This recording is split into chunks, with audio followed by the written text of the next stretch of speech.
Hi friends, welcome to K J brothers vlog. இன்றைக்கி இந்த வீடியோவில் அரைச்சி விட்ட மீன் குழம்பு ஈஸியாக எப்படி செய்யலான்னு பார்க்கலாமா?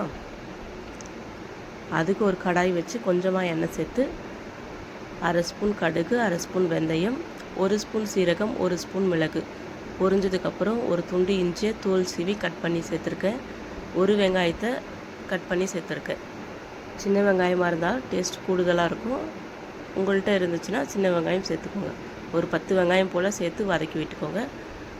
நான் இன்றைக்கி ஒரு தேங்காய் சேர்த்துருக்குறேன். நான் குழம்பு அதிகமாக வைக்கிறேன், அதனால் ஒரு தேங்காய் சேர்த்துருக்குறேன். நீங்கள் அரை மூடி தேங்காவை துருவி உள்ளே சேர்த்து நல்லா ரோஸ்ட் பண்ணி எடுத்துக்கோங்க. சிம்மில் வச்சு ஒரு 2-3 நிமிஷம் நல்லா அதை மிக்ஸ் பண்ணிக்கிட்டே இருந்தீங்கன்னா அழகாக பொரிஞ்சு வந்துடும். இப்போது மசாலா ரெடி ஆகிடுச்சு. இதை ஆற வச்சு அரைச்சிக்கலாம். இப்போது குழம்பு தாளிக்கிறதுக்கு அகலமான பாத்திரத்தில் கொஞ்சமாக எண்ணெய் சேர்த்து கடுகு, வெந்தயம் சேர்த்து வெங்காயம் போட்டு வதக்கிக்கோங்க. வெங்காயம் வதங்கினதுக்கப்புறம் தக்காளி, பச்சை மிளகா, உப்பு சேர்த்து மிக்ஸ் பண்ணி விட்டு மூடி எடுத்திங்கன்னா தக்காளி நல்லா வெந்து மசிஞ்சு வரும். நல்லா கலந்து விட்டுட்டு இப்போது மிளகாய்த்தூள், மல்லித்தூள், மஞ்சள் தூள் சேர்த்து நல்லா மிக்ஸ் பண்ணிக்கோங்க. கரைச்சி வச்சுருக்கிற புளி தண்ணியை சேர்த்துக்கோங்க. கூடவே எக்ஸ்ட்ரா வேண்டிய அளவான தண்ணியை உள்ளே சேர்த்து கலந்து விட்டுக்கோங்க. இன்றைக்கி நான் மாங்காய் போட்டு செய்கிறேன். உங்கள்கிட்ட மாங்காய் இல்லைனாலும் ஓகே, மாங்காய் இருந்தாலும் சேர்த்துக்கோங்க. மாங்காவை போட்டு நல்லா கலந்துட்டு ஒரு 5 நிமிஷம் நல்லா கொதிக்க வச்சிங்கன்னா பச்சை வாசனைலாம் போய் குழம்பு ரெடி ஆகிடும். இப்போ நம்ம அரைச்சி வச்சுருக்கிற மசாலாவை உள்ளே சேர்த்துக்கலாம். மசாலா உள்ளே சேர்த்து தண்ணி அளவு பார்த்துக்கோங்க.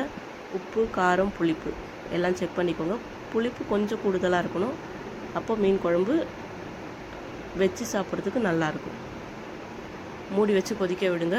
குழம்பு திக்கானதுக்கப்புறம் நம்ம கழுவி வச்சுருக்கிற மீனை உள்ளே சேர்த்துக்கலாம். ஏன்னா மீன் போட்டதுக்கப்புறம் நம்மளுக்கு குழம்பு கொஞ்சம் தண்ணி ஆகும். அதனால் திக்கானதுக்கப்புறம் மீன் சேர்த்திங்கன்னா குழம்பு கரெக்டான பதத்தில் நம்மளுக்கு ரெடி ஆகி வரும்.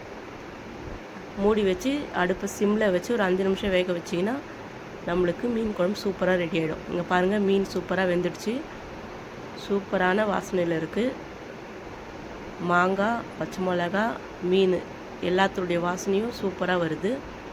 அவ்வளோதான், நம்மளுக்கு குழம்பு ரெடி ஆகிடுச்சு. பாருங்கள், எண்ணெய் பிரிஞ்சு வருது. இப்போ அடுப்பை ஆஃப் பண்ணி 1 ஸ்பூன் தேங்காய் எண்ணெய் அப்படியே மேலே ஊற்றி விடுங்க. கொஞ்சமாக கருவேப்பிலை, கொத்தமல்லி சேர்த்து ஒரு மூடி வச்சு மூடினீங்கன்னா அட்டகாசமான மீன் குழம்பு ரெடி. தேங்க்யூ.